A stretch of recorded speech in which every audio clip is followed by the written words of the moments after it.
Hi all, എല്ലാവർക്കും പുതിയൊരു ക്ലാസ്സിലേക്ക് സ്വാഗതം. ഞാൻ ലക്ഷ്മി TS.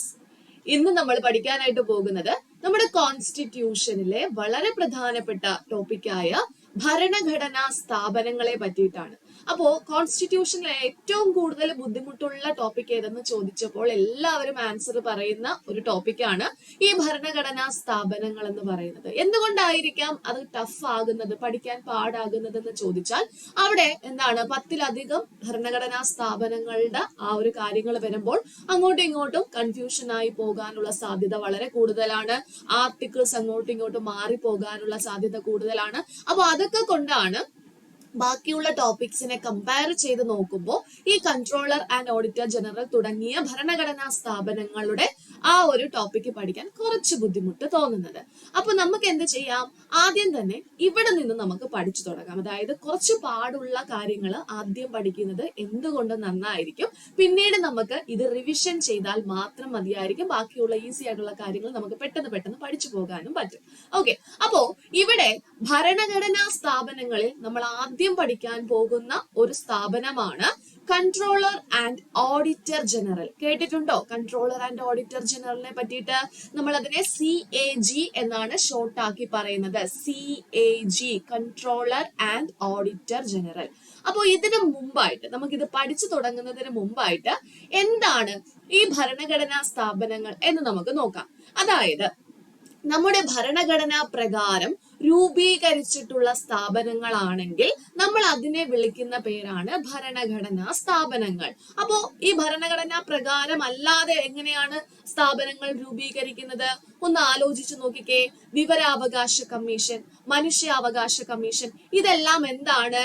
ഏതോ ഒരു നിയമം കൊണ്ടുവന്നത് വഴി, അല്ലെ, അതുമായി ബന്ധപ്പെട്ട നിയമങ്ങൾ കൊണ്ടുവന്നത് വഴി സ്ഥാപിച്ച സ്ഥാപനങ്ങളാണ് വിവരാവകാശ കമ്മീഷൻ ആയിക്കോട്ടെ, മനുഷ്യാവകാശ കമ്മീഷൻ, വനിതാ കമ്മീഷൻ, അങ്ങനെ തുടങ്ങിയ വിവിധ സ്ഥാപനങ്ങൾ.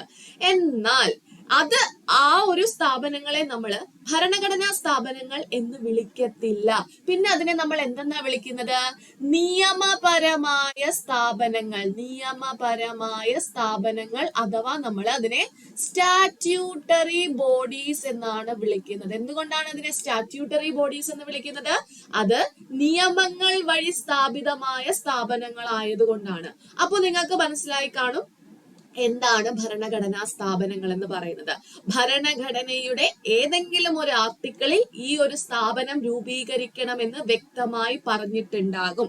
അത്തരത്തിലുള്ള സ്ഥാപനങ്ങളെയാണ് നമ്മൾ എന്തെന്ന് വിളിക്കുന്നത്? ഭരണഘടനാ സ്ഥാപനങ്ങൾ എന്ന് വിളിക്കുന്നത്. മനസ്സിലായോ? അപ്പൊ ഭരണഘടനാ സ്ഥാപനങ്ങൾക്കുള്ള ഉദാഹരണങ്ങളാണ് ഇവിടെ കൊടുത്തിട്ടുള്ളത്. ഒന്ന് നോക്കിക്കേ, ഏതൊക്കെയാണ് ഭരണഘടനാ സ്ഥാപനങ്ങള്? ആദ്യം തന്നെ കൺട്രോളർ ആൻഡ് ഓഡിറ്റർ ജനറൽ, നമ്മൾ CAG എന്ന് വിളിക്കുന്നു, അല്ലെ. അതുപോലെ അറ്റോർണി ജനറല്, അഡ്വക്കേറ്റ് ജനറല്, കേന്ദ്ര തെരഞ്ഞെടുപ്പ് കമ്മീഷൻ, സംസ്ഥാന തെരഞ്ഞെടുപ്പ് commission, union public service commission അഥവാ UPSC, സംസ്ഥാന പബ്ലിക് സർവീസ് കമ്മീഷൻ അഥവാ സ്റ്റേറ്റ് PSC, ധനകാര്യ കമ്മീഷൻ, സംസ്ഥാന ധനകാര്യ കമ്മീഷൻ, ദേശീയ പട്ടികജാതി ദേശീയ പട്ടികവർഗ commission, goods and service tax council, GST, goods and service tax council, GST council, അതുപോലെ തന്നെ ദേശീയ പിന്നോക്ക വിഭാഗ കമ്മീഷൻ. ഇതെല്ലാം ഭരണഘടനാ പ്രകാരം സ്ഥാപിതമായിട്ടുള്ള സ്ഥാപനങ്ങളാണ്. സോ ഇവയെ നമ്മൾ വിളിക്കുന്ന പേരെന്താണ്? ഭരണഘടനാ സ്ഥാപനങ്ങൾ എന്നാണ്. മനസ്സിലായോ? അപ്പൊ നമ്മൾ ഇന്നത്തെ ക്ലാസ്സിൽ പഠിക്കാൻ പോകുന്നത് കൺട്രോളർ ആൻഡ് ഓഡിറ്റർ ജനറലിനെ പറ്റിയിട്ടാണ്. അതിനെ നമ്മൾ എന്തെന്ന് വിളിക്കുന്നു? CAG എന്ന് വിളിക്കുന്നു. ഇവിടെ നോക്കിക്കേ, കൺട്രോളർ അല്ല, കംട്രോളർ ആണ്. സ്പെല്ലിംഗ് ഒന്ന് നോക്കി വെച്ചേക്കണേ. കൺട്രോളർ ആൻഡ് ഓഡിറ്റർ ജനറൽ ആണ്. ഓക്കെ, അപ്പൊ നമുക്ക് ആ ഒരു പോസ്റ്റുമായി ബന്ധപ്പെട്ട കാര്യങ്ങൾ എന്തൊക്കെയാണെന്ന് നോക്കാം. നോക്കൂ, ആരാണ് ഈ ഒരു കൺട്രോളർ ആൻഡ് ഓഡിറ്റർ ജനറൽ? ആ പേരിനകത്ത് തന്നെ ഉണ്ട് controller and auditor. Audit controller and auditor general എന്നാണ് പറയുന്നത്. അപ്പൊ ഓഡിറ്റുമായി ബന്ധപ്പെട്ട കാര്യങ്ങൾ വരുന്നുണ്ടെന്ന് മനസ്സിലാക്കാം. അപ്പൊ എന്താണ്? ഇന്ത്യൻ ഡിപ്പാർട്ട്മെന്റിന്റെ തലവനാണ് ആര്?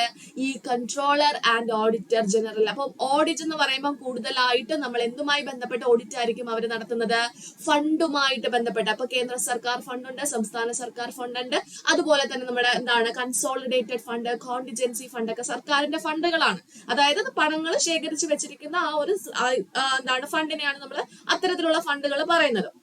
അപ്പൊ ഈ ഒരു ഫണ്ടിൽ നിന്ന് ഓരോ ആവശ്യങ്ങൾക്കായിട്ട് എന്ത് ചെയ്യും? പണം എടുക്കും അല്ലെ? അതായത് ഇപ്പൊ സാലറി കൊടുക്കാനും മറ്റു ആവശ്യങ്ങൾക്ക് വേണ്ടിയിട്ടും അതിൽ നിന്ന് പൈസ എടുക്കും. അപ്പൊ അത് കൃത്യമായിട്ട് നോട്ട് ചെയ്യുകയും കൃത്യമായിട്ട് അത് ഓഡിറ്റ് ചെയ്യേണ്ട ചുമതല ഉള്ള ഏറ്റവും കേന്ദ്രതലത്തിലുള്ള ഏറ്റവും ടോപ്പ് മോസ്റ്റിൽ ഇരിക്കുന്ന ആ ഓഡിറ്റർ പോസ്റ്റിൽ ഇരിക്കുന്ന ആ ഒരു വ്യക്തിയാണ് നമ്മൾ എന്തെന്ന് വിളിക്കുന്നത്? കൺട്രോളർ ആൻഡ് ഓഡിറ്റർ ജനറൽ എന്ന് വിളിക്കുന്നത്. മനസ്സിലായോ? അപ്പൊ കൺട്രോളർ ആൻഡ് ഓഡിറ്റർ ജനറൽ എന്ന് പറയുന്നത് ഇന്ത്യൻ ഓഡിറ്റ് ആൻഡ് അക്കൗണ്ട്സ് ഡിപ്പാർട്ട്മെന്റിന്റെ തലവനാണ്. അതുപോലെ തന്നെ പൊതുഖജനാവിന്റെ കാവൽക്കാരൻ. പൊതുഖജനാവ് ഉണ്ട് അല്ലെ? അതായത് ഇപ്പൊ നമുക്ക് കേന്ദ്രത്തിന് പലതരത്തിലുള്ള ഫണ്ടുകളുണ്ട്. കൺസോളിഡേറ്റഡ് ഫണ്ട് ഉണ്ട്. ഈ കൺസോളിഡേറ്റഡ് ഫണ്ട് എന്ന് പറഞ്ഞാൽ എന്താണ്?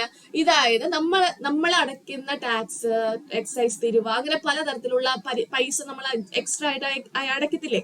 ആ പൈസകളെല്ലാം നേരെ പോകുന്നത് എങ്ങോട്ടേക്കായിരിക്കും? ഈ കൺസോളിഡേറ്റഡ് ഫണ്ടിലേക്കായിരിക്കും. ഓക്കെ, അപ്പൊ ഈ ഫണ്ടിൽ നിന്നാണ് മിക്ക സർക്കാർ ഉദ്യോഗസ്ഥരുടെ കേന്ദ്ര സർക്കാർ ഉദ്യോഗസ്ഥരുടെ സാലറി കാര്യങ്ങളൊക്കെ പോകുന്നതും മറ്റ് ഇമ്പോർട്ടന്റ് ആയിട്ടുള്ള വരുമാനങ്ങൾ പോകുന്നതും നമ്മൾ ഈ കൊടുക്കുന്ന ജനങ്ങൾ കൊടുക്കുന്ന ഈ ഒരു ഫണ്ടിൽ നിന്നായിരിക്കും, ഈ കൺസോളിഡേറ്റഡ് ഫണ്ടിൽ നിന്നായിരിക്കും. ഇനി ഇതല്ലാതെ മറ്റൊരു ഫണ്ട് ഉണ്ട്, അതിനെയാണ് നമ്മൾ കോണ്ടിജൻസി ഫണ്ട് എന്ന് വിളിക്കുന്നത്. എന്താണ് ഈ കോണ്ടിജൻസി ഫണ്ട്? അതായത് എന്തെങ്കിലും ഒരു അടിയന്തര സിറ്റുവേഷൻ ഉണ്ടാവുകയാണെങ്കിൽ, എമർജൻസി സിറ്റുവേഷൻ ഉണ്ടാവുകയാണെങ്കിൽ എടുത്ത് ഉപയോഗിക്കുന്നതിന് വേണ്ടി കുറച്ച് തുക എന്ത് ചെയ്യുന്നു? ഈ ഒരു ഫണ്ടിലേക്ക് എടുത്ത് മാറ്റിയിടും. അപ്പൊ അത്തരത്തിലുള്ള ഫണ്ടിനെയാണ് നമ്മൾ കോണ്ടിജൻസി ഫണ്ട് എന്ന് വിളിക്കുന്നത്. ഓക്കെ, അപ്പൊ സർക്കാരിന്റെ ഫണ്ടുകൾ മനസ്സിലായല്ലോ. അപ്പൊ ഇതൊക്കെയാണ് ഖജനാവ് അല്ലെ? പൊതു ഖജനാവിന്റെ കാവൽക്കാരനാണ് ആര്? ഈ CAG എന്ന് പറയുന്നത്. അപ്പൊ 2 ക്വസ്റ്റ്യൻസ് പഠിച്ചല്ലോ. ഇനി CAG-യുമായി ബന്ധപ്പെട്ട ആർട്ടിക്കിൾ പഠിക്കേണ്ടതായിട്ടുണ്ട്. യഥാർത്ഥത്തിൽ CAG-യുമായി ബന്ധപ്പെട്ട ആർട്ടിക്കിൾ 148 മുതൽ 151 വരെയാണ്. 148 മുതൽ 151, 148, 49, 50, 51 അങ്ങനെ 4 ആർട്ടിക്കിൾസ് ആണ് CAG-യുമായി ബന്ധപ്പെട്ടുള്ളത്. അതില് CAG എന്നുള്ള ആ ഒരു സ്ഥാപനത്തിന്റെ രൂപീകരണം, ആ ഒരു പോസ്റ്റിന്റെ രൂപീകരണത്തെ പറ്റി പ്രതിപാദിക്കുന്ന ആർട്ടിക്കിൾ ഏതെന്ന് ചോദിച്ചാൽ ആർട്ടിക്കിൾ 148 ആണ് കേട്ടോ. ആർട്ടിക്കിൾ 148 എന്തിനെ പറ്റി പറയുന്നത്? CAG-യുടെ രൂപീകരണത്തെ പറ്റി പ്രതിപാദിക്കുന്നത്.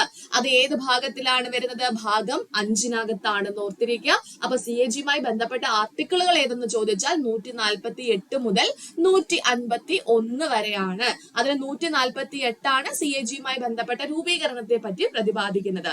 അപ്പൊ നോക്കൂ, ഇവരെ ആരാണ്? CAG നിയമിക്കുന്നത് രാഷ്ട്രപതിയാണ്. CAG ആരുടെ മുന്നിലാണ് സത്യപ്രതിജ്ഞ ചെയ്യുന്നത്? അത് രാഷ്ട്രപതിയുടെ മുന്നിലാണ്. CAG ആരുടെ മുന്നിലാണ് രാജിക്കത്ത് നൽകുന്നത് എന്ന് ചോദിച്ചാലും അത് രാഷ്ട്രപതിയുടെ മുന്നിലാണ്. ഇനി നീക്കം ചെയ്യുന്നതും ആര് തന്നെയാണ്? രാഷ്ട്രപതിയാണ്. എന്തിന്റെ അടിസ്ഥാനത്തിലാണ്? എന്തെങ്കിലും പെരുമാറ്റ ദൂഷ്യത്തിന്റെയോ പ്രാഗൽഭ്യ കുറവിന്റെയോ അടിസ്ഥാനത്തിലായിരിക്കും രാഷ്ട്രപതി എന്ത് ചെയ്യുന്നത്? CAG-യെ നീക്കം ചെയ്യുന്നത്. CAG-ക്ക് ഒരു കൃത്യമായിട്ടുള്ള ഒരു കാലാവധി നിശ്ചയിച്ചിട്ടുണ്ട്. എന്താണ് കാലാവധി? 6 വർഷം അല്ലെങ്കിൽ 65 വയസ്സാണ്. ഒന്നെങ്കിൽ ഇതിൽ ഏതാണോ ആദ്യം, 6 വർഷം ആദ്യമേ ആയിക്കഴിഞ്ഞാൽ അവരുടെ കാലാവധി അവിടെ അവസാനിച്ചു. ഈ 65 വയസ്സായ ആവുന്നു, അതായത് 5 വർഷം ആയുള്ളൂ, പക്ഷെ 65 വയസ്സായി കഴിഞ്ഞാൽ എന്താ ചെയ്യുന്നു? അവിടെ കാലാവധി അവസാനിക്കുന്നു. അതാണ് പറയുന്നത്, ഇതിൽ ഏതാണോ ആദ്യം, 6 വർഷം അല്ലെങ്കിൽ 65 വയസ്സ്. ഇനി ഇവരുടെ ശമ്പളവും മറ്റ് സേവന വ്യവസ്ഥകളും തീരുമാനിക്കുന്നത് ആരാണ്? അത് പാർലമെന്റ് ആണ്. ശമ്പളം ആരുടെ ശമ്പളത്തിന് തുല്യമാണ്? സുപ്രീം കോടതി ജഡ്ജിയുടെ ശമ്പളം. ശ്രദ്ധിക്കുക, സുപ്രീം കോടതി ചീഫ് ജസ്റ്റിസ് അല്ല, സുപ്രീം കോടതി ജഡ്ജിയുടെ ശമ്പളത്തിന് തുല്യമാണ് CAG-യുടെ ശമ്പളം എന്ന് പറയുന്നത്. CAG-യുടെ കർത്തവ്യങ്ങളെയും അധികാരങ്ങളെയും പറ്റി പ്രതിപാദിക്കുന്ന ആർട്ടിക്കിൾ ആണ് 149. അപ്പൊ 148 രൂപീകരണവും 149 എന്ന് പറയുന്നത് ചുമതലകളുമാണ്.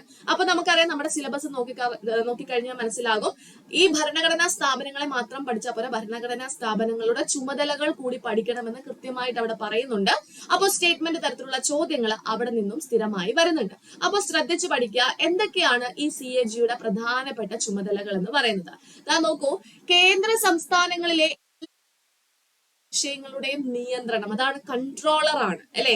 കേന്ദ്ര സംസ്ഥാനങ്ങളിലെ, കേന്ദ്രത്തിന്റെയും അതുപോലെ തന്നെ എല്ലാ സംസ്ഥാനങ്ങളിലെയും ധനകാര്യ വിഷയങ്ങൾ ഉണ്ടല്ലോ. ഇപ്പൊ കേന്ദ്രം സർക്കാരുകൾക്ക് ഫണ്ട് കൊടുക്കാറുണ്ട്, സംസ്ഥാന സർക്കാരുകൾ കേന്ദ്രത്തിന് എന്ത് ചെയ്യാറുണ്ട്, അവരുടെ ആ ഒരു ധനകാര്യമായിട്ടുള്ള ഇപ്പം ഏതെങ്കിലും ഒരു ടാക്സുമായി ബന്ധപ്പെട്ട 50% അവര് അല്ലെങ്കിൽ ബാക്കി 50% ഇവരെന്നുള്ള രീതിയിൽ അവരും അവിടെ ഒരു പാർട്ടീഷൻ നടത്താറുണ്ട് അല്ലെ. ഫണ്ടിന്റെ കാര്യത്തിൽ പകുതി പകുതി എന്നുള്ള രീതിയിലോ അല്ലെങ്കിൽ 70-30% എന്നുള്ള രീതിയിലോ അങ്ങനെ പല രീതിയിലും പാർട്ടീഷൻ നടത്താറുണ്ട്.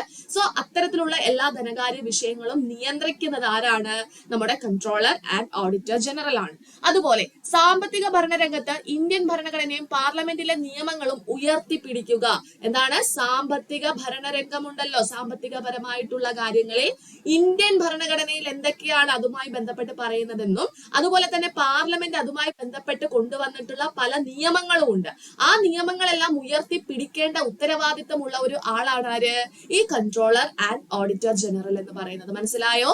സാമ്പത്തിക ഭരണരംഗത്ത് ഇന്ത്യൻ ഭരണഘടനയും പാർലമെന്റിന്റെ നിയമങ്ങളും ഉയർത്തിപ്പിടിക്കുക എന്ന ഉത്തരവാദിത്തമുള്ളത് ആർക്കാണ്, അത് കൺട്രോളർ ആൻഡ് ഓഡിറ്റർ ജനറലിനാണ്. ഇനി കേന്ദ്രത്തിലെയും സംസ്ഥാനങ്ങളിലെയും നിയമസഭയുള്ള കേന്ദ്രഭരണ പ്രദേശങ്ങളിലെയും കൺസോളിഡേറ്റഡ് ഫണ്ട്, നമ്മൾ നേരത്തെ പറഞ്ഞൊരു ഫണ്ട് ഉണ്ടല്ലോ, ആ ഫണ്ടിൽ നിന്നുള്ള ചെലവുകൾ എങ്ങനെയാണെന്നൊക്കെ പരിശോധിക്കേണ്ട ഉത്തരവാദിത്വവും ആർക്കുണ്ട്, ഇദ്ദേഹത്തിനുണ്ട്. അതായത് കേന്ദ്രത്തിലെയും സംസ്ഥാനങ്ങളിലെയും എല്ലാ സംസ്ഥാനങ്ങളും, കേന്ദ്രത്തിന്റെ നോക്കണം, സംസ്ഥാനങ്ങൾക്കും എന്തുണ്ട്, കൺസോളിഡേറ്റഡ് ഫണ്ട് ഉണ്ട്. അതുപോലെ തന്നെ നിയമസഭയുള്ള കേന്ദ്രഭരണ പ്രദേശങ്ങൾ, എല്ലാ കേന്ദ്രഭരണ പ്രദേശങ്ങൾക്കും എന്തില്ല, നിയമസഭയില്ല. എന്നാൽ നിയമസഭയുള്ള കേന്ദ്രഭരണ പ്രദേശങ്ങളിലെയും കൺസോളിഡേറ്റഡ് ഫണ്ടിൽ നിന്നും ഓരോ ചെലവുകൾ കാര്യങ്ങൾ എന്ത് ചെയ്യണം, ഇത് കൺട്രോളർ ആൻഡ് ഓഡിറ്റർ ജനറൽ അത് ഓഡിറ്റ് ചെയ്യണം. അതുപോലെ കേന്ദ്ര സംസ്ഥാന കോണ്ടിജൻസി ഫണ്ട്, നമ്മൾ നേരത്തെ പറഞ്ഞ ആ ഒരു ഫണ്ട് ഉണ്ട്. അതുപോലെ തന്നെ പബ്ലിക് അക്കൗണ്ട്സ് ഉണ്ട്. ഓക്കെ, ആ പബ്ലിക് അക്കൗണ്ട്സ് ഒക്കെ ഓഡിറ്റ് ചെയ്യുക എന്ന ഉത്തരവാദിത്വവും ആർക്കുണ്ട്, CAG-ക്കുണ്ട്. ഗവൺമെന്റുകളുടെ നിയന്ത്രണത്തിലുള്ള വ്യാപാരം, നിർമ്മാണം, ലാഭനഷ്ട അക്കൗണ്ടുകൾ, ബാലൻസ് ഷീറ്റുകൾ, മറ്റ് അക്കൗണ്ടുകൾ ഓഡിറ്റ് ചെയ്യേണ്ട ഉത്തരവാദിത്വവും ആർക്കാണുള്ളത്, അതും CAG-ക്കാണുള്ളത്. കേന്ദ്രത്തിന്റെയും ഓരോ സംസ്ഥാനത്തിന്റെയും വരവ് ചെലവുകൾ ഓഡിറ്റ് ചെയ്യുക എന്ന ഉത്തരവാദിത്വവും ആർക്കുണ്ട്, CAG-ക്കുണ്ട്. രാഷ്ട്രപതിയോ ഗവർണറോ ആവശ്യപ്പെടുകയാണെങ്കിൽ എന്ത് ചെയ്യാം, മറ്റ് സ്ഥാപനങ്ങളുടെ അക്കൗണ്ടുകൾ, മറ്റ് സ്ഥാപനങ്ങൾ എന്ന് പറയുമ്പോൾ ഈ കേന്ദ്ര സർക്കാർ അല്ലെങ്കിൽ സംസ്ഥാന സർക്കാർ ഫണ്ട് കൊടുക്കുന്ന അല്ലെങ്കിൽ ആ ഒരു ഫണ്ടിന്മേൽ പ്രവർത്തിക്കുന്ന മറ്റ് സ്ഥാപനങ്ങളുണ്ട്, സർക്കാർ സ്ഥാപനമല്ലാത്ത സർക്കാർ ഇതര സ്ഥാപനങ്ങളുണ്ട്. എന്നാൽ എന്താണ്, സർക്കാരിന്റെ ഫണ്ട് കൊണ്ട് കുറച്ചെങ്കിലും അവരുടെ ഫണ്ട് കൊണ്ടൊക്കെ പ്രവർത്തിക്കുന്നതാണെങ്കിൽ അവരുടെ അക്കൗണ്ടുകളും ഓഡിറ്റ് ചെയ്യാൻ രാഷ്ട്രപതിയോ ഗവർണറോ ആവശ്യപ്പെടുകയാണെങ്കിൽ എന്ത് ചെയ്യാം, CAG-ക്ക് അതെല്ലാം ഓഡിറ്റ് ചെയ്യാവുന്നതാണ്. ഇനി CAG ആയിട്ട് നിയമിതനായ ആദ്യ വ്യക്തി ആരെന്ന് ചോദിച്ചാൽ അത് ആരാണ്, വി നരഹരി റാവു ആണ്. ആരാണ്, വി നരഹരി റാവു ആണ്. നിലവിലെ CAG ആരെന്ന് ചോദിച്ചാൽ ആരാണ്, ശ്രീ കെ സഞ്ജയ് മൂർത്തി ആണ്. ആരാണ്, ശ്രീ കെ സഞ്ജയ് മൂർത്തി ആണ് നിലവിലെ CAG. ഓക്കെ, അപ്പോ CAG-യുമായി ബന്ധപ്പെട്ട ഇത്രയും ചോദ്യങ്ങളാണ് നമുക്ക് ഇവിടെ ഇന്ന് പഠിക്കാനായിട്ടുള്ളത്. അപ്പോ നല്ലതുപോലെ പഠിക്കുക. അത് അങ്ങോട്ട് വരുമ്പോൾ നമുക്ക് അറ്റോർണി ജനറലും അഡ്വക്കേറ്റ് ജനറലും ഒക്കെ പഠിക്കാനുണ്ട്. അപ്പൊ നിങ്ങൾക്ക് ഈ ക്ലാസ്സസ്, കോൺസ്റ്റിറ്റ്യൂഷൻ ബേസ് ചെയ്തിട്ടുള്ള ക്ലാസ്സസ് നമ്മുടെ ചാനലിന്റെ പ്ലേലിസ്റ്റ് നിങ്ങളൊന്ന് നോക്കിക്കഴിഞ്ഞാൽ കോൺസ്റ്റിറ്റ്യൂഷൻ എന്നുള്ള ഒരു പ്ലേലിസ്റ്റ് ഉണ്ട്. ഈ പ്ലേലിസ്റ്റിനകത്ത് നമ്മൾ കോൺസ്റ്റിറ്റ്യൂഷൻ റിലേറ്റഡ് ആയിട്ടുള്ള എല്ലാ ക്ലാസ്സസും അതിനകത്ത് അപ്പാവുന്നതായിരിക്കും. ഓക്കെ, അപ്പോൾ നിങ്ങൾ അത് കറക്റ്റ് ആയിട്ട് ഫോളോ ചെയ്ത് പഠിച്ചാൽ മാത്രം മതി. ഓക്കെ ആണോ? അപ്പൊ നമുക്ക് ഇനി അടുത്ത ക്ലാസ് കാണാം. താങ്ക്